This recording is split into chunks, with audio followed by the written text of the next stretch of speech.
Love Luna. We all have an ego.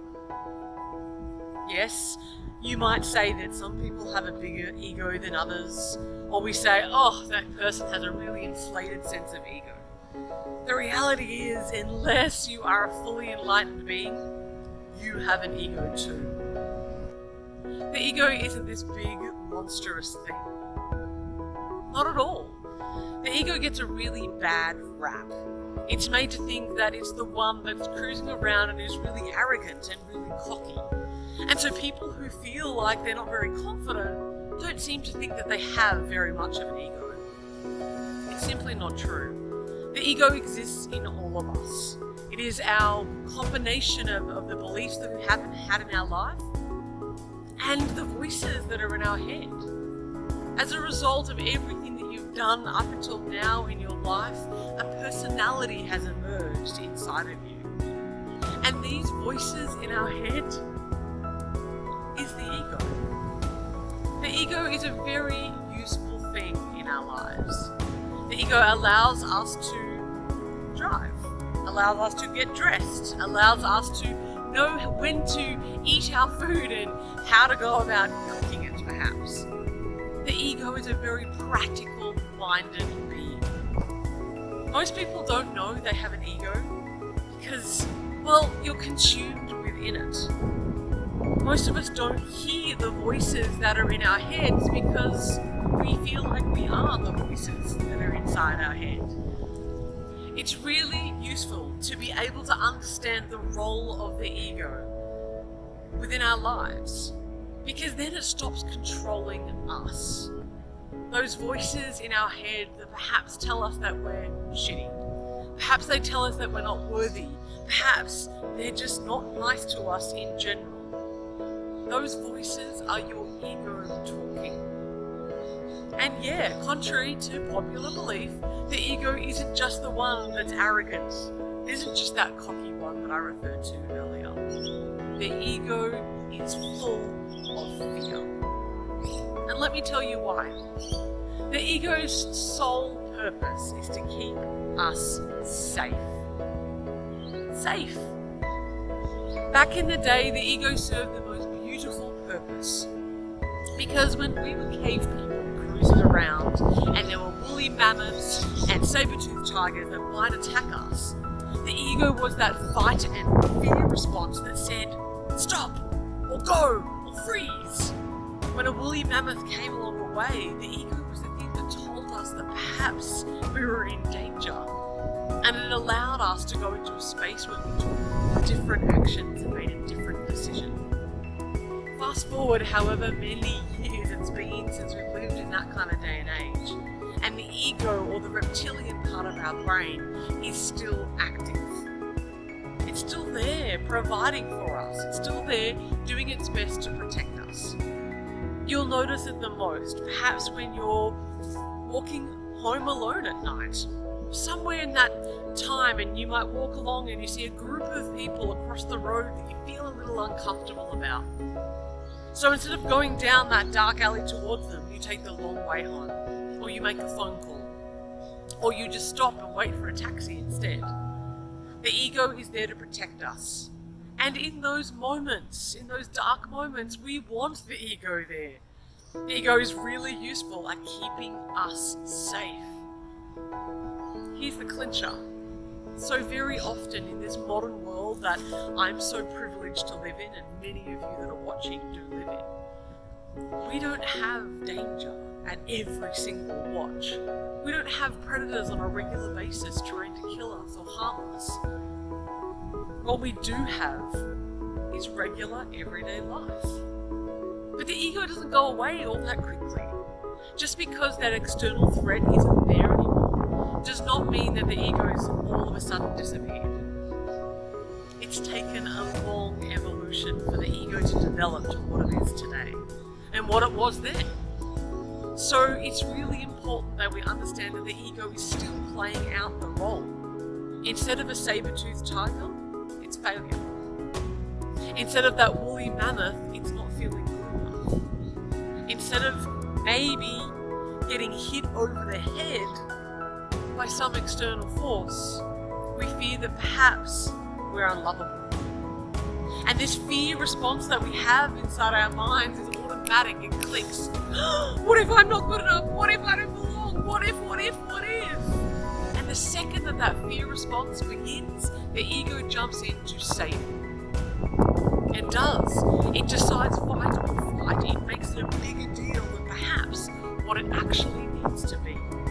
Instead of the saber-toothed tiger, we now have fear. And the ego is continuing to do a wonderful job. Thank you, ego. Even though, just quietly, when we put the ego aside for a second, we can probably consciously recognize that really, I'm in no mortal danger if Bob next door doesn't like me. I'm in no physical peril if my body doesn't fit into the size 12 jeans that society tells me that it shouldn't fit into. Yet the ego is still there, ever present. Most of us don't know that the ego is even talking. As I said before, it's just this rattling of noise in our head that consumes us. In order for us to start getting a bit of a grasp on what the ego is even talking about, we need to slow down so we can listen to what's happening up here. So we can start to almost separate ourselves from our ego. The way that I like to explain this and what resonates really deeply for me is the difference between my ego and my soul. My ego runs around up here and my soul and my heart feels like it's in my body. Here in my beautiful body is where my soul expresses itself. Here in my beautiful mind is where my ego goes bananas when I try to express myself. You with me? So no, the ego isn't necessarily a bad thing. But when we are consumed by the ego, when the ego is running the show, it's likely that you're going to live a life that's full of fear, that's full of doubt. And that doubt and fear will continue to shrink yourself.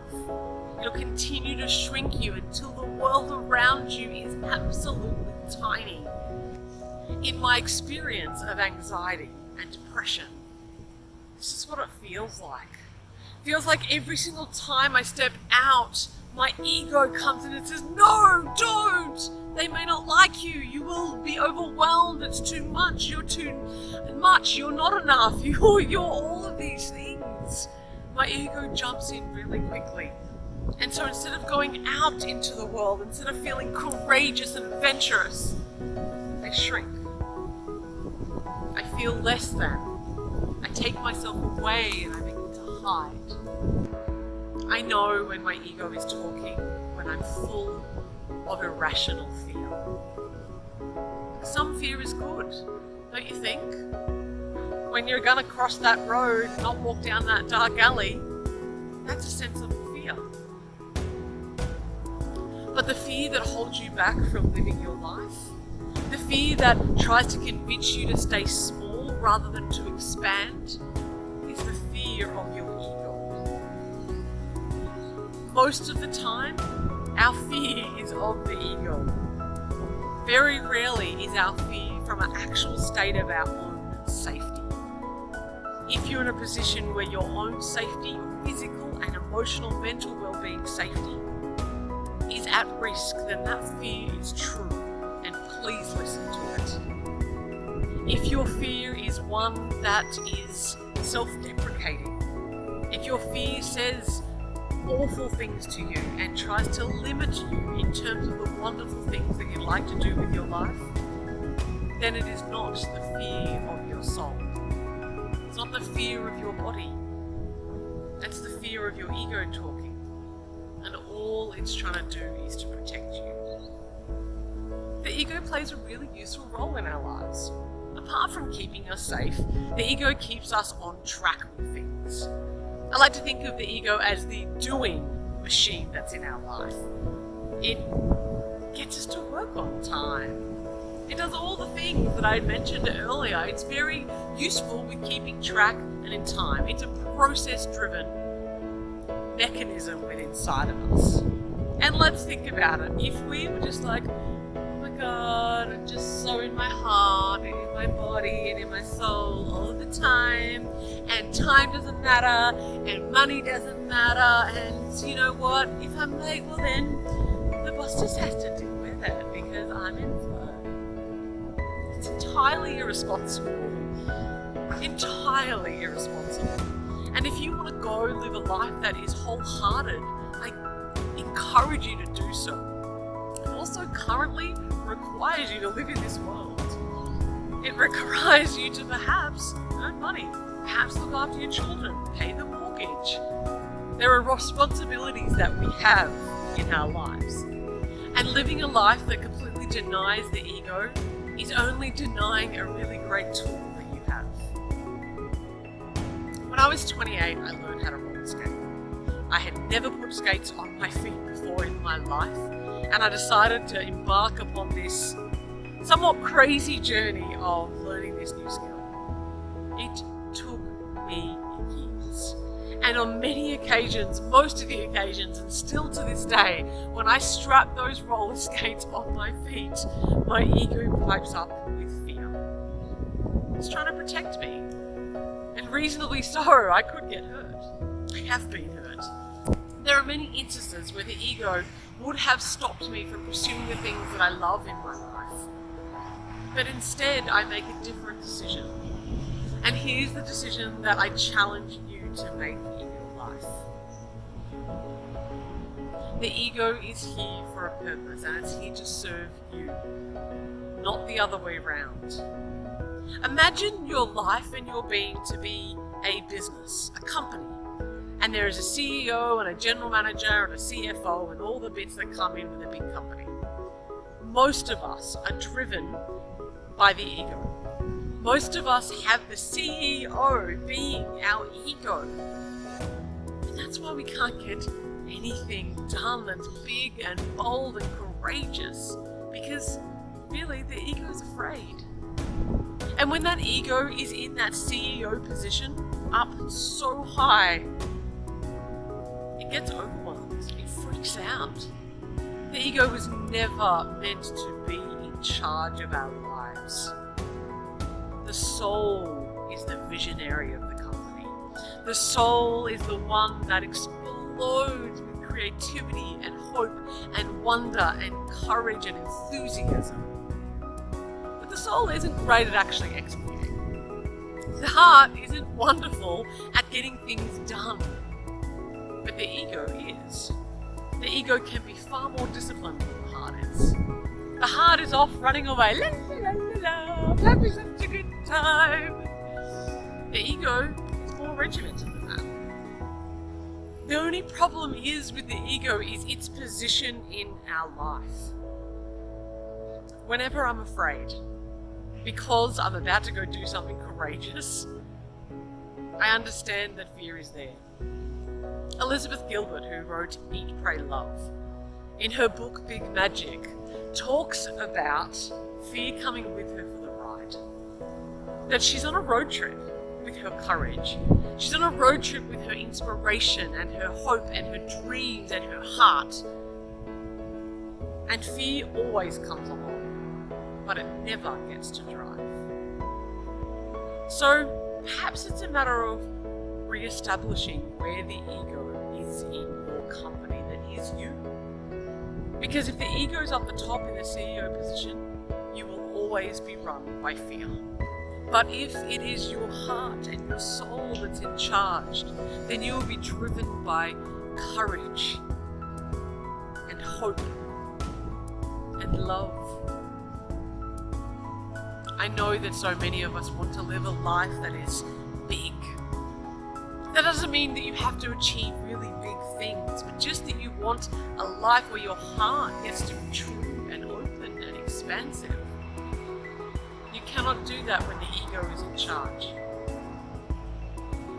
Shuffle the order a little bit. The ego will actually begin to relax a lot more when it understands that your spirit, your soul, your heart is now driving the car. The ego doesn't know how to do that. It's too much for it. So next time you hear that oh so familiar voice in your head that's fearful about you doing something that's courageous, take a breath. Acknowledge the ego. Thank you, ego, for always trying to keep me safe. And then let it know that you've got this. You've got this. And that you're in charge. And hey, fear, hey, ego, we're going for a ride to my deepest, courageous place. You're coming with me. Get in the back seat. You can't make any decisions, but I'm never going to tell you. This is how we begin to live that courageous, beautiful life. The place where our heart is in charge. And our ego plays the part that it was always meant to. As the general manager, doing the paperwork and keeping good time. Self-love, confidence, self-esteem isn't something that we inherently have. It's something that we learn, and it's a skill that can be taught. So for more videos on how to love yourself, how to build your confidence, and how to tame your ego and the voices in your head, hit subscribe, hit like, and leave me a comment. Let me know what you think of this video. If you have any questions, or if there's any videos that you would like me to tackle, any topics that you'd love for me to talk about that happen to be something that's in your life, then let me know. I'd love to hear from you. Until then, allow your soul to be in charge and your ego